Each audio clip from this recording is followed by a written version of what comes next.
Hmm. Hello Pilipinas! Ito kami sa Korea magsi-celebrate ng Christmas.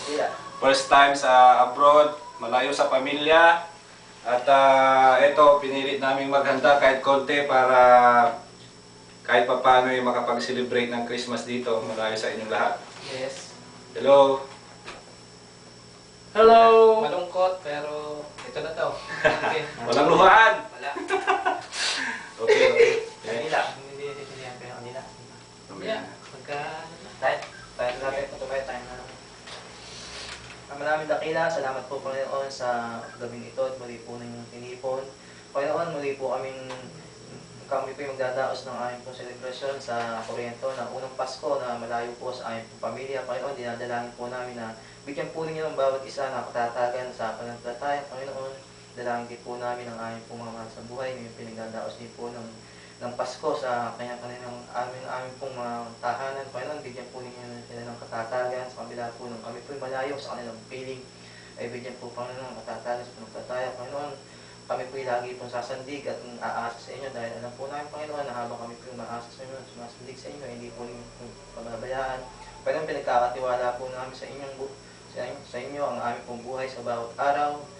May lagi na Panginoon hiling at dalangin ang may pasasalamat sa tanging pangalan namin Panginoon Jesus. Amen. Amen. Palakpakan natin, palakpakan. Ngayon ay sisindihan na natin ang ating sarap. Kandila para sa cake. Representation ng 5 Pilipino. Oo.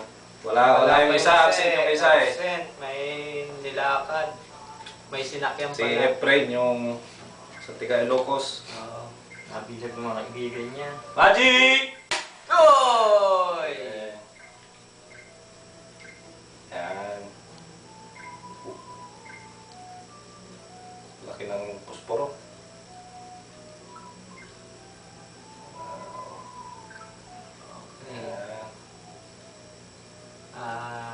Bago natin i-blow yung cake, tayo muna ay mag-wish para sa kanya. So ngayon kahit pa paano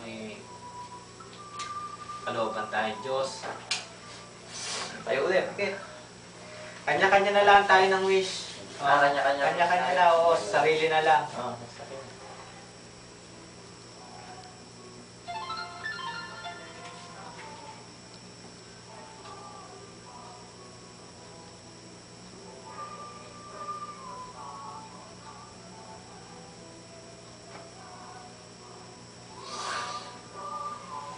Merry Christmas to you.